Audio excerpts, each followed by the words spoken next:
It is my pleasure to kick us off. Welcome, welcome everybody to the second in our Promising Practices webinar series. Bright Promises Foundation was founded in 1869. So we have been serving Chicagoland children and youth for 155 years this year. And it is our mission to find, fund, and share those creative solutions to the most urgent, under-recognized needs of our young people. And through this Promising Practices webinar series, we are very proud to have the opportunity to spotlight some of the most innovative and exciting practices that our community partners are using in their work with children and youth. We hope that these webinars will provide you with strategies and resources that you can incorporate right away into your work and into your life. And without further ado, we are thrilled to welcome and introduce today's speakers. To our speakers, as I welcome each of you, if you could take a moment to introduce yourselves to us and tell us a little bit about your work. And we'd like to start out today by welcoming Dr. E. Chico. Good morning, everyone. I'm really happy to be here with you all. My name is Dr. E. Chico. I use they, them, and she, her pronouns. Longtime Chicagoan, researcher, evaluator, community educator, former youth practitioner. I'm here on behalf of Chico Consulting Group, and we served as the evaluators for this year. So we're excited to be here with you today. Thank you, Catherine. Thank you so much, E. And Ceily, would you like to introduce yourself next? Yeah, sure. Hello, everyone. It's so great to be here with you all. Similar to Amelia, I'm also a longtime Chicagoan, very excited to be here. I was the other evaluator that supported Bright Promises Foundation this past year. And yeah, just really excited to get into this conversation and engage with you all. Thank you so much, Ceily. Juliet, would you like to introduce yourself? Yourselves? You're plural? Yourself. All of myself. Hello, good morning, everyone. My name is Juliet de Jesus. I am the executive director of Palenque LSNA, which is a community-based organization on the northwest side of Chicago, which is quickly gentrifying. A lot of our work is around housing and stabilization, finding out all different ways to rig the system so that our people can live. And we have tons of young people and mothers who are at the core of our work. And are fighting in so many ways to live and claim right dignity and community through like passing policies. So we have a group of moms and young people right now at City Hall fighting for one of our ordinances to get out of zoning. So I'm thinking about them right now and I'm like a little nervous because people are playing games, but hello.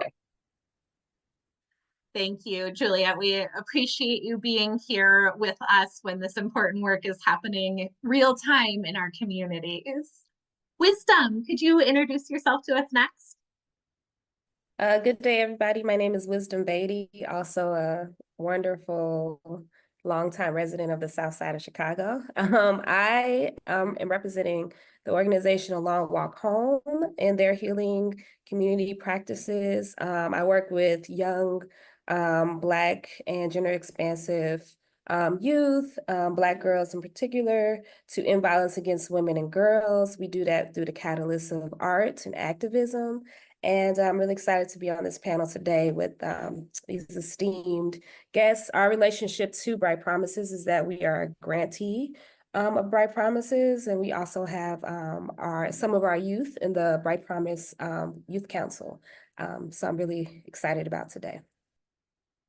Thank you so much, Wisdom. And Tiffany, do you want to round us off by introducing yourself? Sure. Well, good morning, everyone, and welcome to all of our guests, panelists, as well as all of our guests that are in the chat. I'm seeing so many of our grantee partners, so just really excited to be here. Tiffany McQueen-Lewis, Program Officer with Bright Promises Foundation for the last couple of years. Prior to that, I've worked in the nonprofit space as a program director and executive director. So I really love this work in partnering with so many great organizations, and really looking forward to getting into this conversation. So thank you, Catherine, for getting us kicked off. I'm excited. Thank you so much, Tiffany. Just a couple of housekeeping items that we wanted to touch on before we get into today's conversation. We have reserved some time at the end for questions and answers, but we want you to engage in this conversation throughout. So please feel free to submit your questions throughout using either the Q&A feature at the bottom of your screen or by entering your questions in the chat. We will have somebody helping to moderate the chat throughout the webinar. We also encourage you to interact with one another, react, ask questions, share thoughts, really use this space to connect and hopefully forge new relationships. And if you're interested in learning more about how to get involved with Bright Promises as a grantee partner or a volunteer or as one of the incredible experts contributing to our initiatives, we would love to hear from you. Please visit our website at www.brightpromises.org to learn all about our work in the communities and how you can be a part of it.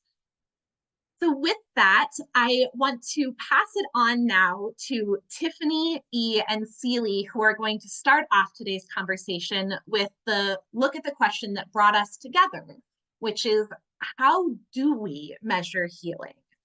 And Tiffany, as you know, at Bright Promises, we believe that measurement and trust are not incompatible, right? This is especially key when we're working to address issues that are as systemic and compounding as racial trauma. Yeah. No, you said those are two great words to describe the work that our organizations are doing, systemic and compounding. And this is why Bright Promises is so fortunate to be partnering with Dr. Chico and Ceily Moore, who, by the way, are fantastic evaluators and have become friends of ours, to support the evaluation of this Healing, Leading, Changing initiative. We call it HLC for short, so don't mind me if I use that acronym, but HLC stands for Healing, Leading, Changing.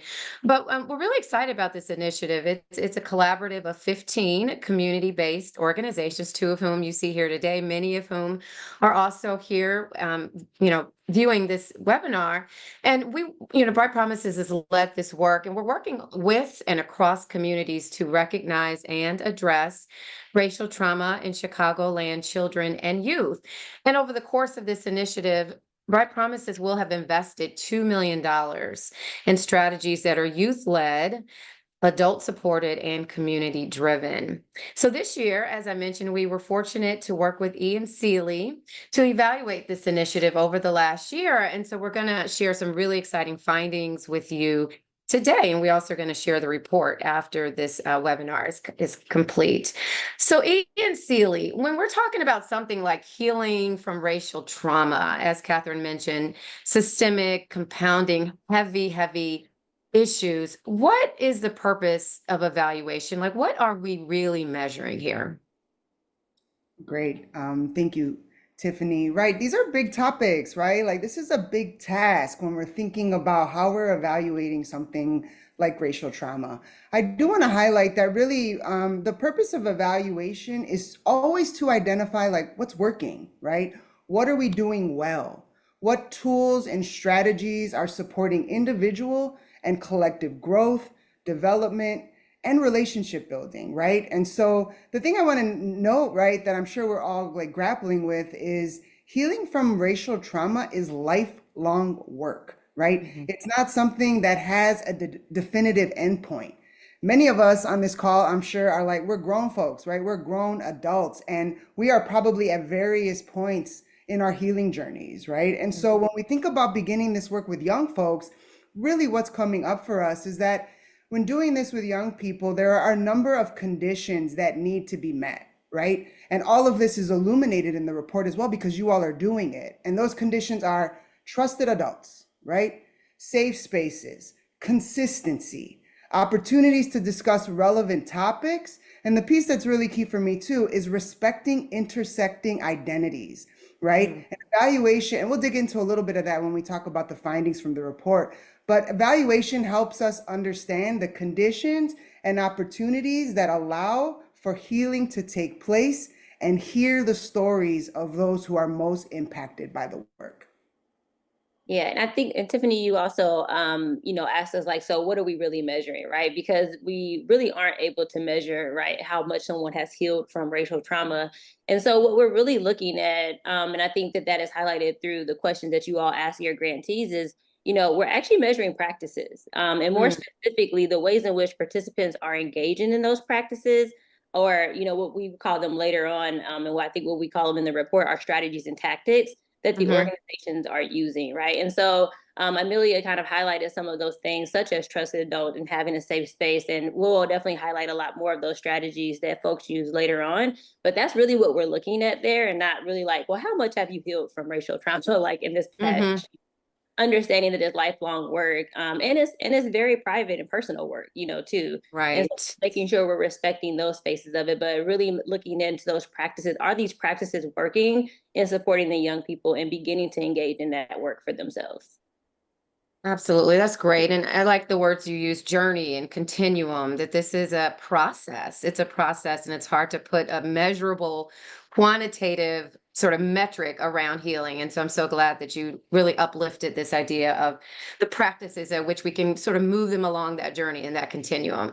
So one of the things that we know that the evaluation process can be very comprehensive, and many, many stakeholders can be involved in sort of this collection of data and best practices, et cetera.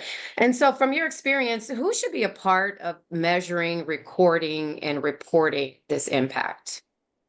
Yeah, I mean, ideally everyone, which we know is like a huge thing, right? And I mean, it takes a lot of resources, both money, right, and human resources in order to make that happen. But I guess to scale that back a little bit, thinking about as many people as possible, like that can Mhm. be engaged in the process and who are willing to be engaged in the process should be part of the measuring, the recording, and the reporting of data. We definitely believe in as much as possible engaging in participatory approaches. I Mhm. think we did that with you all a little bit, even throughout our evaluation. We also believe in young people as like leaders and the healers for themselves and for our communities. And so, as much as we can, like, they're the best people to tell us like what's working for them, Right. and being able to be ensured that they're engaged in every step of the way is only going to make sure that we are implementing practices and those strategies that are really supporting them, along with any other community members, of course, who are interested and impacted and willing to engage in the evaluation. But definitely the young people as a start, right? And Mhm. then other folks who are interested as well. Absolutely. And having them at the table and really leaning into their voices is so critical to the work that we do and sort of our sort of philosophy as an organization. E, did you have anything to add to that particular question as well? I didn't. And I was wondering then if I could ask you a question now. Okay, Absolutely. I'm in awesome. the hot seat now. Right. So, Tiffany, from your perspective and your, being fully engaged in this work, what is the role of evaluation for a trust-based funder like Bright Promises? No, that's a great question. And that's one of the main reasons I was excited to join the team at Bright Promises because, a lot of foundations use the language and the term trust based, but I immediately recognize that Bright Promises Foundation, it's not just rhetoric for us as a foundation. It is what we do, it's who we are. It's really at the core of how we approach this work. And so, simply put, as trust based funders, we really look at evaluation through the lens of a learner versus a prover. We go into this, as you mentioned, that we're looking at what's working and what are some of the promising practices, but we're just as interested in what are some of the challenges that are uncovered in our evaluation process, and how can we partner as trust-based funders with our organizations to strategically and collectively help mitigate some of those challenges. So we look at celebrating, we look at evaluation as telling a story that allows us to share that with others. And so we're very much excited when we hear about challenges and what's not working where and how organizations have had to pivot so that we can learn how, again, and we can share that with other organizations and celebrate the successes as well as celebrate areas that we can help organizations even better fulfill their mission. So we're looking at it from a learning lens and not a proving lens. So that's the simplest way I can explain that. That's awesome. And we know that, kind of transitioning to trust based is a process. And so if you could just talk a little bit more about some of the other changes that you all have made as part of fully committing to transition into a trust-based approach? Right. I mean, so me again, coming from the nonprofit side, that was one of the first things I was excited to dig into is, do we feel like we have kind of leveled the playing field, if you will, when you think about funder versus grantee, and do we have the right policies and practices in place to feel like the power dynamic has been leveled as much as possible? And so some of the things we've done from a process and procedure standpoint is we've streamlined and I feel like really right-sized our applications. We've reduced them and only are asking the questions that we feel are most critical to understanding whether or not, the organization is best positioned to execute on their goals, and that that they sort of fit our organizational, philosophy and culture. We, as well as our final reports, we reduce those questions. The reports and the renewals are now combined and streamlined. So I would say the two words that come to mind are streamlining and increasing efficiencies. We adopted a new grants management system to allow for a more efficient application and reporting process so that our grantees can get back to doing the work and really fulfilling their mission. We offer flexible and multi-year support. And as a former nonprofit executive, I don't think there's anything better than offering multi-years of funding and flexibility in how that funding is spent. So we're one of the few organizations that offer up to 4 years of funding for an organization. So that just provides such sort of consistency for the organization that we're really excited about.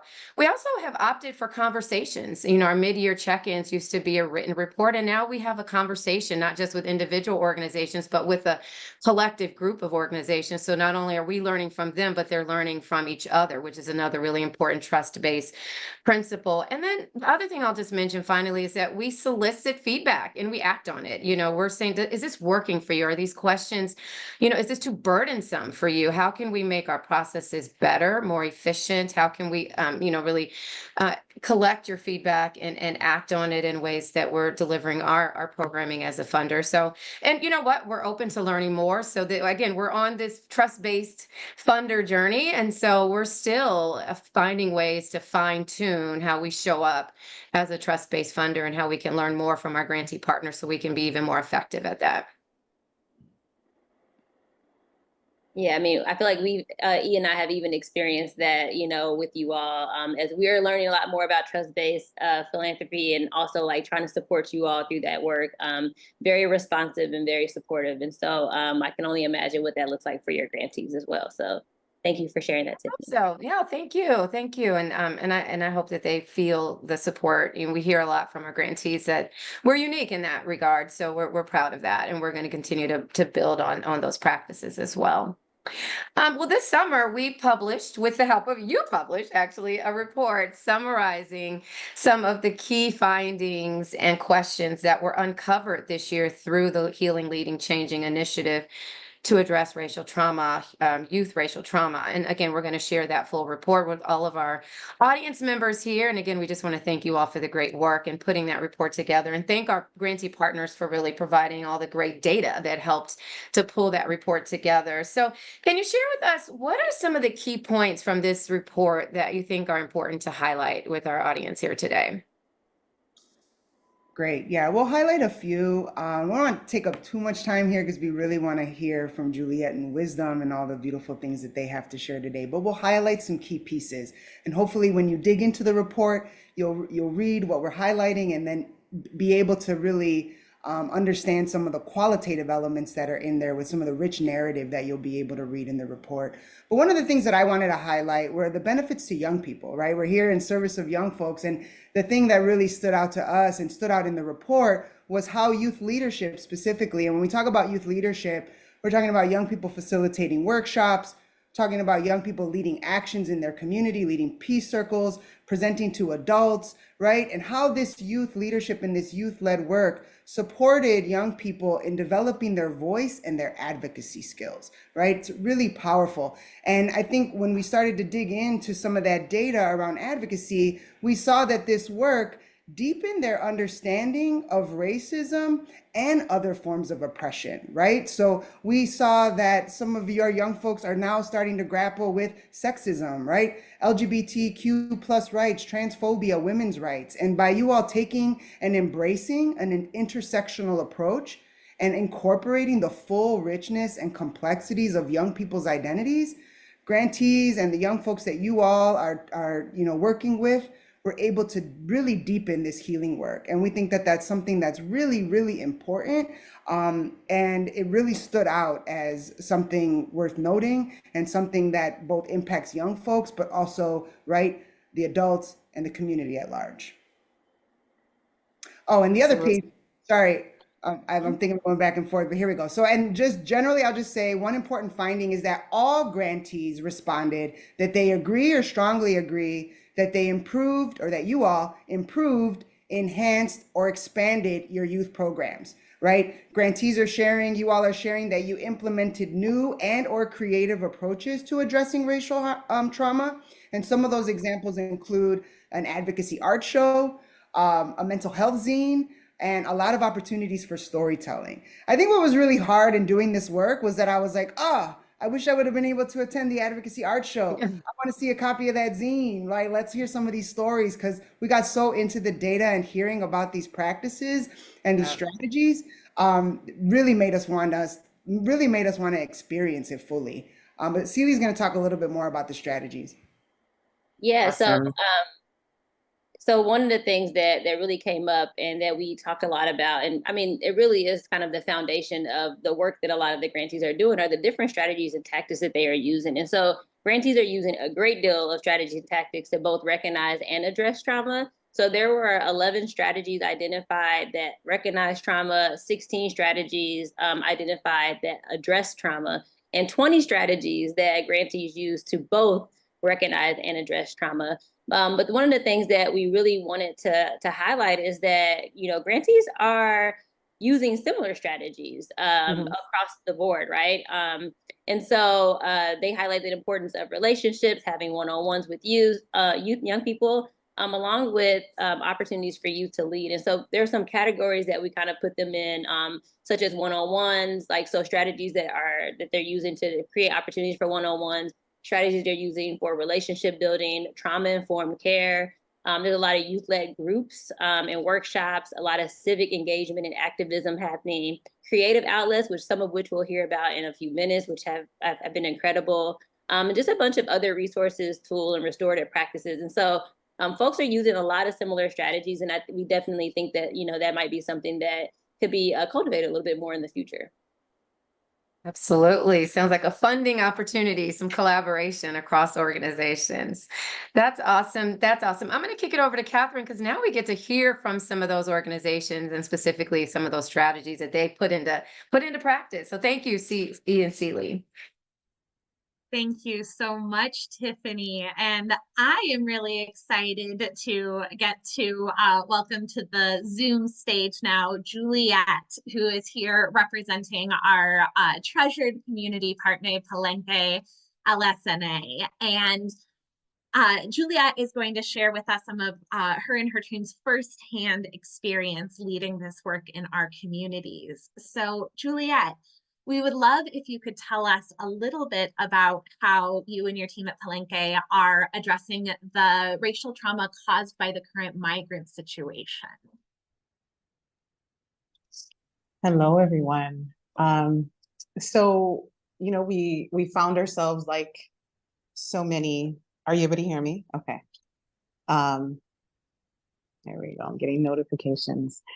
So many folks, right, in Chicago and other sanctuary cities across the nation, with new neighbors, right? And so a lot of, in the past 2 years, a lot of conversations, a lot of anger, a lot of hurt it's always been there, right? Because of generational poverty and lack of access to a lot of basic human resources, right? Came bubbling up. And so we, as a community-based organization, Palenque LSNA has been a part of Chicago since 1962. It was formerly called the Logan Square Neighborhood Association.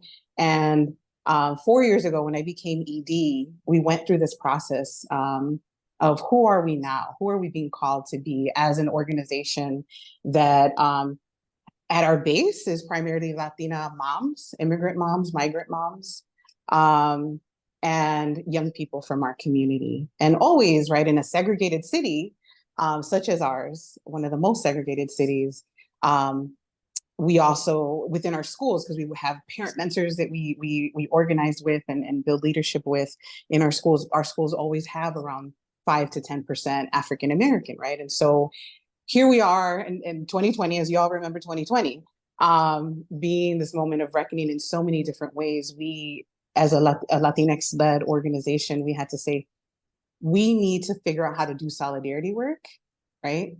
Latinos and Latinas need to understand what is it, first of all, that we are part of the African diaspora, that 90 to 95% of folks who were kidnapped from Africa and brought here came to what we call Latin America, right? So in me is the African diaspora as well, right? So what does that mean, right? In Chicago, here, when we're organizing in a segregated city that uses all kinds of ways to keep us separated from one another, right? To really build power. When we think about the power, it's the possibilities of communities of color to come together, we run the city, right? We shouldn't see the poverty. We shouldn't see the school closures. We shouldn't see the violence that we see, right? If we really truly understood our solidarity and our commitment and the possibilities that we have, but we can unite.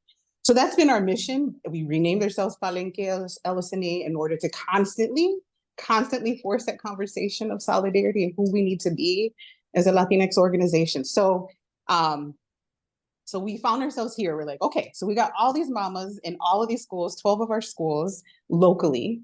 And then we have our young people in our high schools, right? And then statewide through a parent engagement institute that we run with Southwest Organizing Project, we have 2,000 moms across the state, right? In receiving communities. So what we can begin to do, right, is think about what are the stories that young people need to hear right now about this political moment, right? What can you imagine being a Venezuelan child, right? Coming in and sitting down in a classroom where everyone is talking about, right, your right to be here or not be here, and what are you, right? All of those. And then folks being so hurt, saying like, well, my family's been here forever, right? And we don't have housing. And we don't have, right, like the things, right, that a lot of the migrants also need.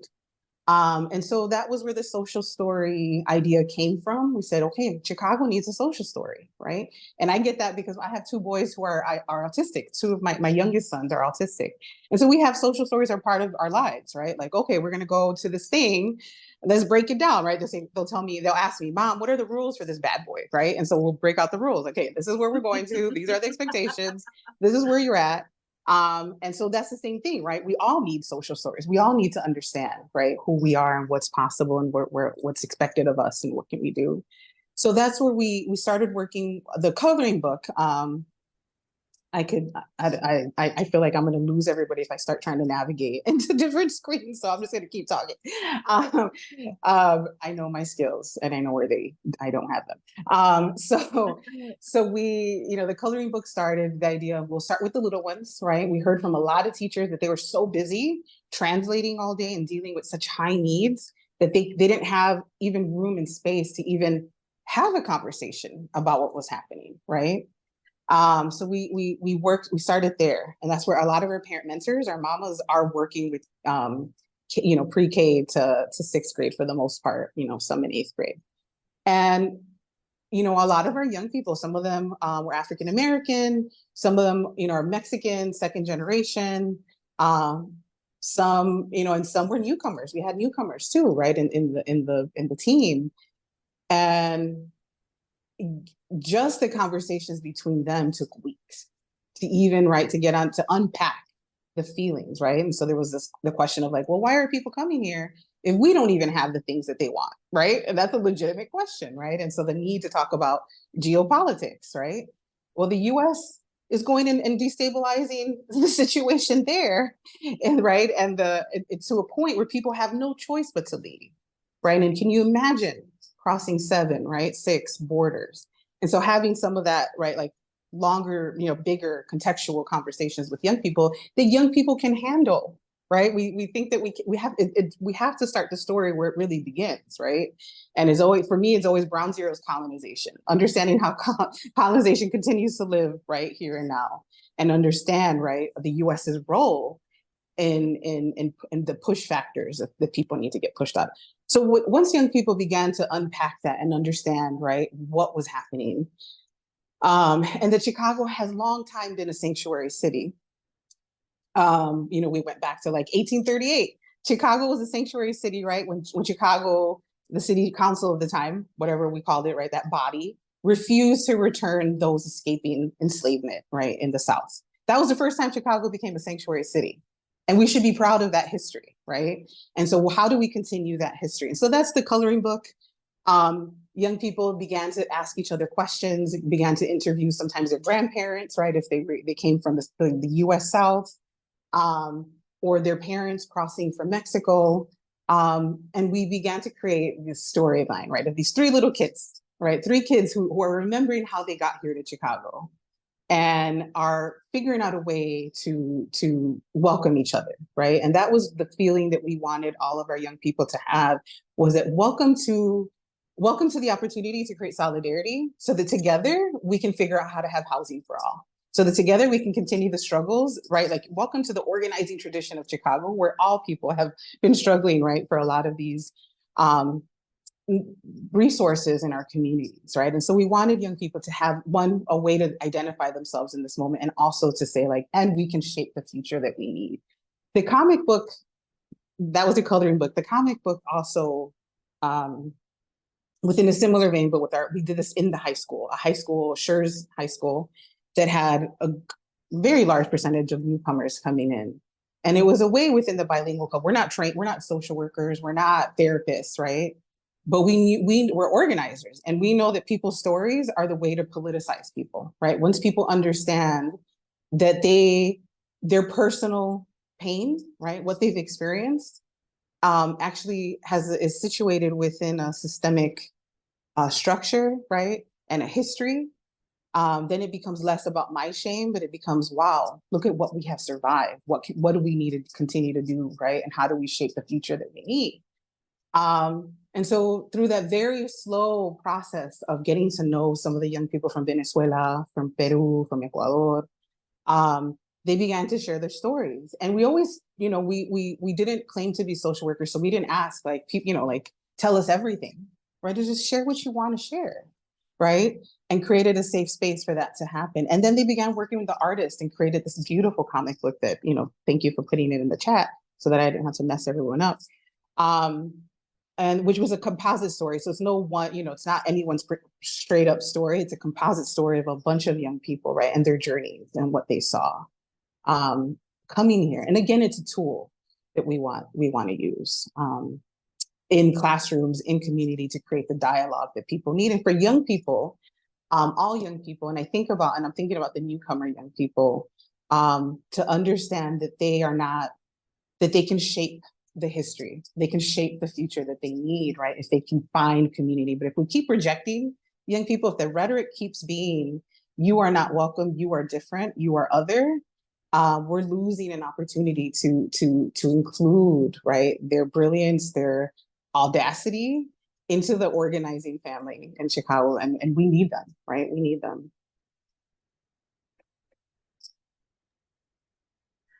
That's so beautiful. Thank you so much, Juliet, for sharing. And we also shared a link to the Nuevos Horizontes comic book. Can you share a little bit about that research as well? Yeah, that's a resource there. The next step, you know, these are high school age young people that they put together. We had an event, the young people, the high schoolers, made an event in the community where they let it all, right? They got to say, like, look, you know, we came here, we got here, you know, 3 months ago, a year ago, whatever it was. And here's our story, right? And we want you to understand who we are. That was a very powerful event. You know, and the next steps are working with local teachers to create curriculum circles around the comic book. We got some, right, from some middle school teachers where they, kind of put it within a unit around pushes and pull factors that cause immigration, right?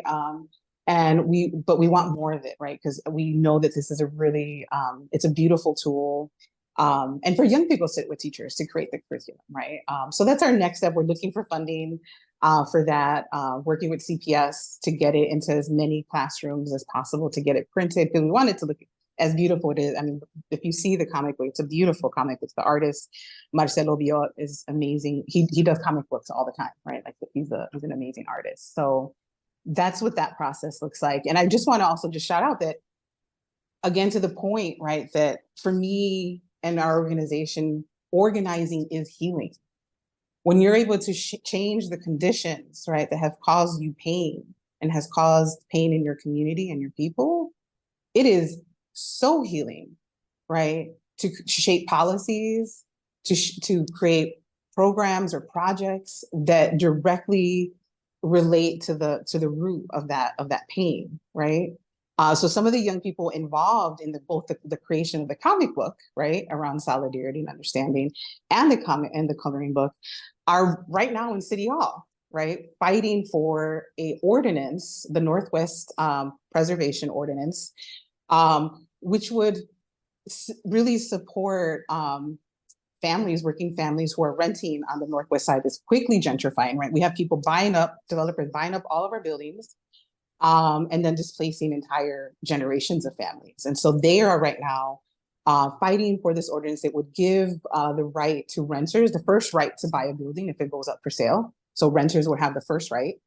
And if the developer still buys the building, right, because the renters are not able to buy it or choose not to buy it, if they're tearing down an existing affordable apartment, the developer would have to pay $20,000 per affordable apartment that they're knocking down as a fee to the community for the impact that they're having on the community.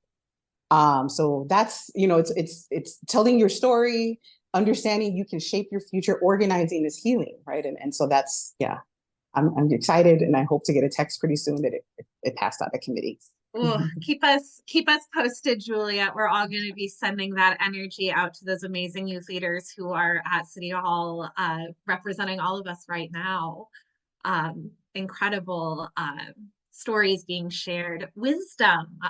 We're hoping that you can give us a little peek inside of the incredible work that you and your team are doing at A Long Walk Home.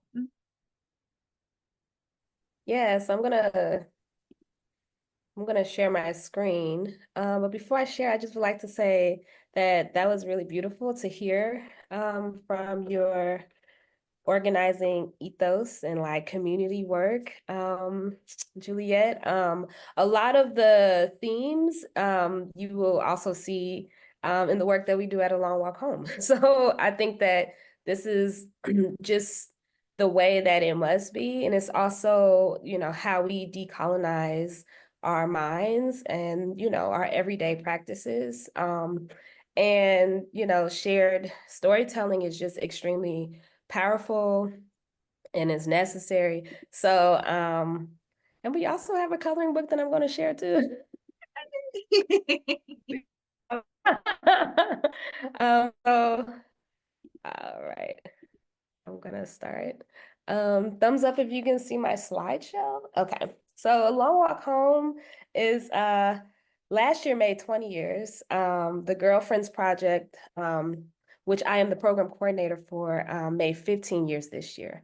And one of the the principles that I would like to talk about, principle one, is essentially how do we create safe spaces for survivor leadership that moves beyond, just like a program in school or a program that is very short-lived. And how do we get to that sustainable way of saying, we've been here since the 60s, we've been here since, 1998, which doesn't really seem that long, but it's really important that it has been here for over 20 years. A Long Walk Home, A Long Walk Home is a Black female-led art national arts organization that empowers young people to end violence against women and girls through culturally specific education and healing. Co-created by two African-American sisters, and we can see the first, one of the main images on here is our first cohort in 1998. Salamisha Tillett, who is a rape survivor, a scholar, and a writer, and Scheherazade Tillett, artist activist. A Long Walk Home evolved out of the creation of The Story of a Rape Survivor performance, also known as SOARS, produced in 1998, almost 25 years before the Me Too movement. Scheherazade Tillett photo documented her sister's healing process and provided rare insight into the arc of healing on which many Black girls and women embark. Once we recognize the need to work directly with girls and young women who are 4 times more likely to experience sexual assault than any other group, Black girls are 4 times more likely to experience sexual assault than any other group. We knew that our work was extremely significant and critical to the work of freedom for Black girls and women and gender expansive youth. And our model has expanded into the Girlfriends Leadership Institute, which was founded in 2009. It empowers hundreds of Black high school and middle school age Black girls and gender expansive youth to use art to organize campaigns that address issues such as healing, ending dating and sexual violence in the Chicagoland area, within their homes, within their communities, within their schools.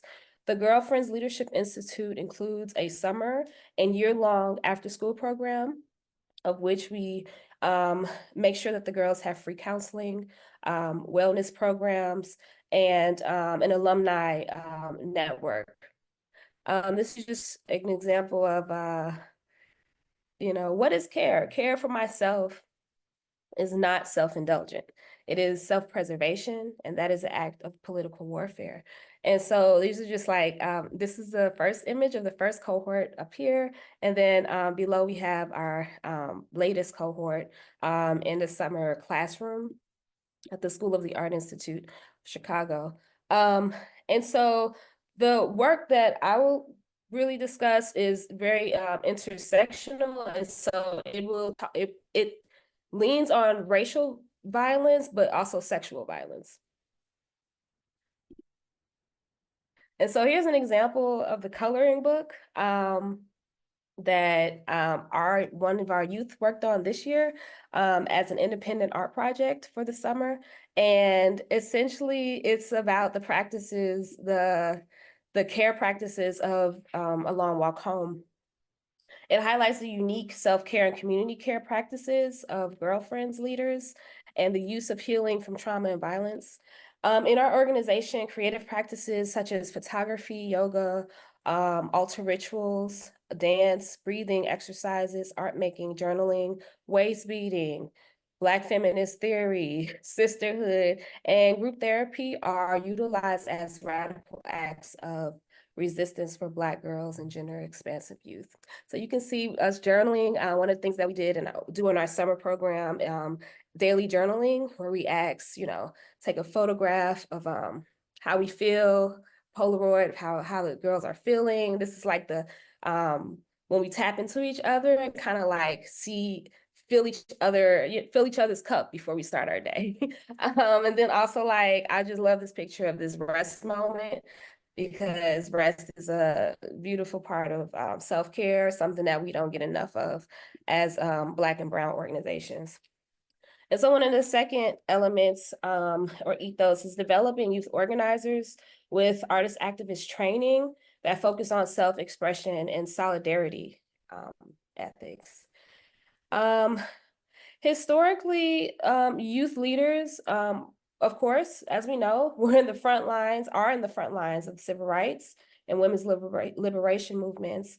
And today they are at the front line of our most successful campaigns against campus rape, police brutality, and racial profiling, equal rights for transgendered men and women, and gender nonconforming folk. As a result, young people serve as some of the nation's most influential vanguards for social change.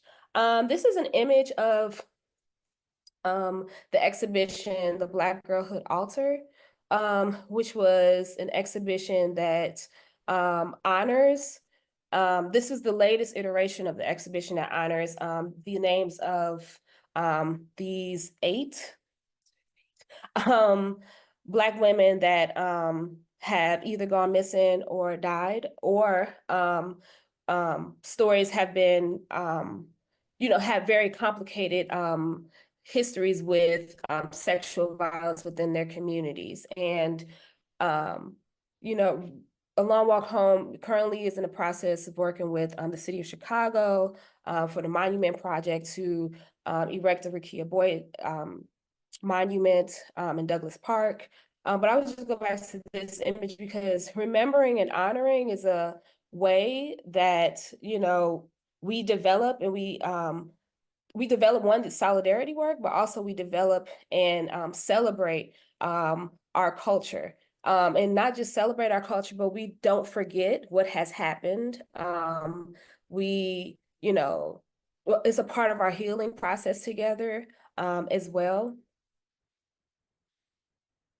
And this was a moment from our Black Girl Takeover Day at the exhibition that I just shared with you, where we had just a full day of honoring, remembering, but conversations with the families that we honor on the altar, where we danced together, where we cleansed each other spiritually, washing each other's hands at this fountain, where we took photographs of each other's in this Polaroid within this wicker chair that is very iconic in the Black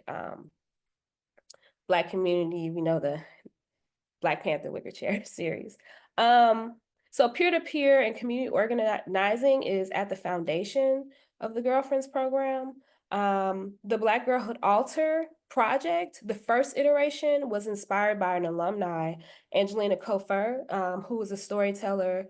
She's an artist, photographer, and curator. Her advocacy and her vocalizing the fact that her participation in the Girlfriends Project and the work that we were doing was the way that A Long Walk Home got the Black Girlhood Altar within an institutional space, the first iteration at the Museum of Contemporary Art in Chicago.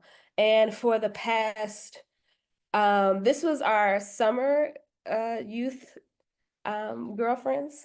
And we also have a curriculum called Girl Power. And essentially, Girl Power encompasses this idea of girl me, really focusing on, the self, reflective, re-knowing, re-learning who you are as yourself. And then it goes to girl culture, like what are your sisters around you doing? What are your community around you doing? And then we go into this girl power phase where we think about advocating on a larger scale, where we think about, what does that look like as far as politics and policies, right? So this summer, each girlfriend took a picture. When you come into the Girlfriend program, you take an image of yourself, a self-portrait, going back to the origins of the story of a rape survivor, how Scheherazade photographed her sister's healing. So you took a self-portrait of yourself. And then, so one of the images is like a self-portrait of the girlfriend when they first came into the program. And then this is year 3 for many of them, and some of them it's year 5.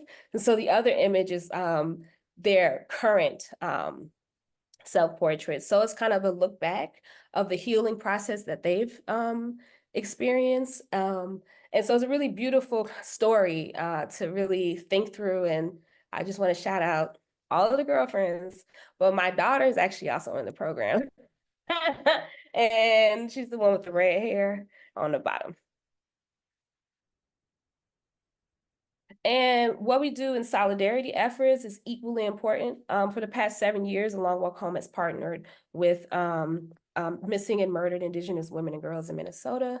And a lot of the times for the past, I want to say 2 years before the pandemic, and the past 3 years, we have gone to Minnesota to stand in solidarity with our sisters and community. And the critical work that they're doing in Minnesota, and the really amazing advocacy and just justice work that's happening in policy in Minnesota for the efforts of curbing and bringing justice to missing and murdered girls and women. And so the third and last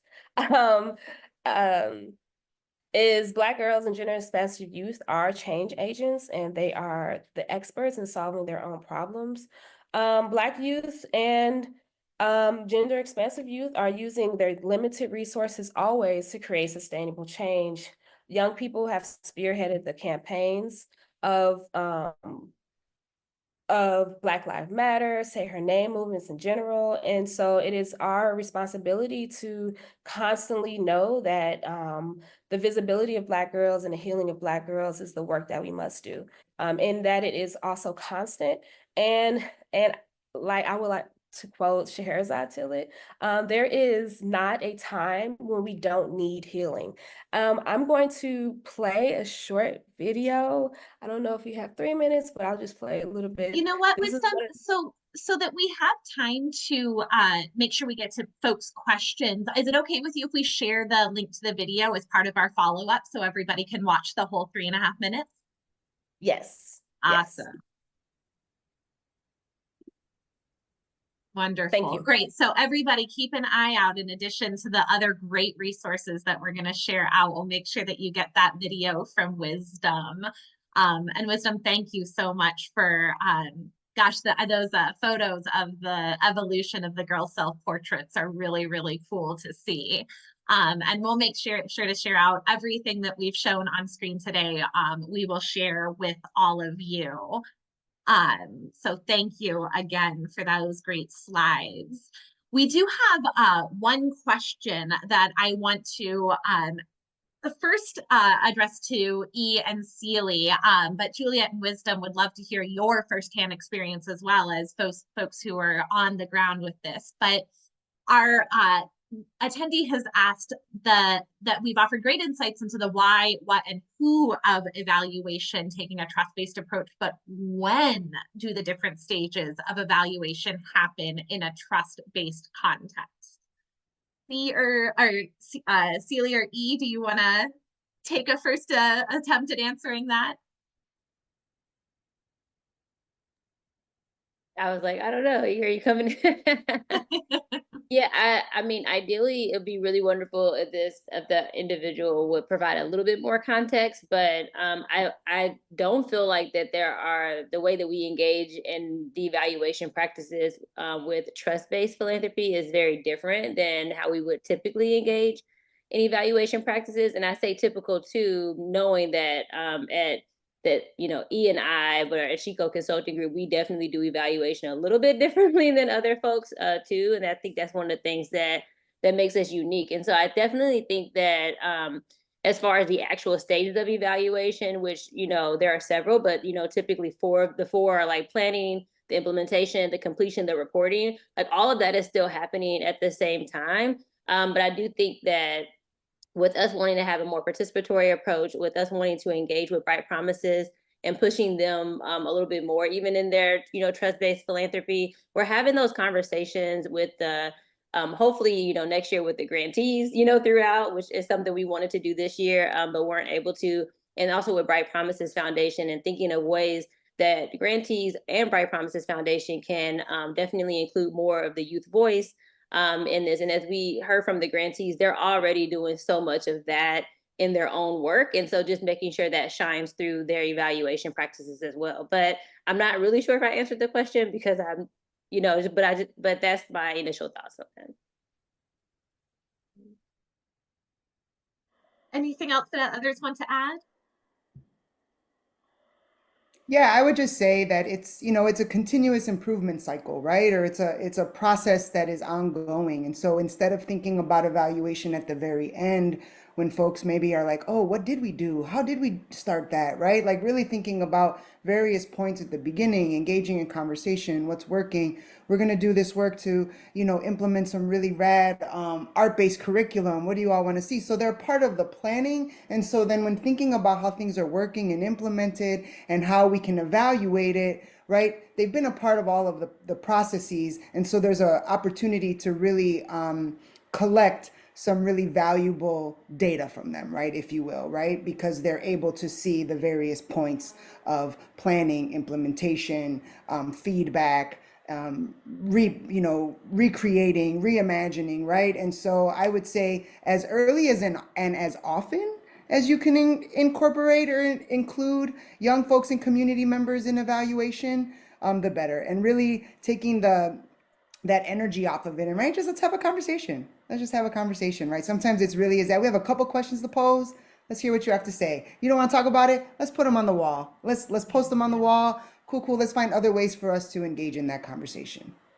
Yeah, I just wanted to add, outside of like the youth piece, which may or may not have been about what you were asking. I also wanted to say that, as evaluators too, it's important for us to be a part of the process from the beginning. And so I think a lot of times like evaluators can easily come into a program that's already super established, and then you're just like, I just need some, I just need help with this survey, or I just need help with that, right?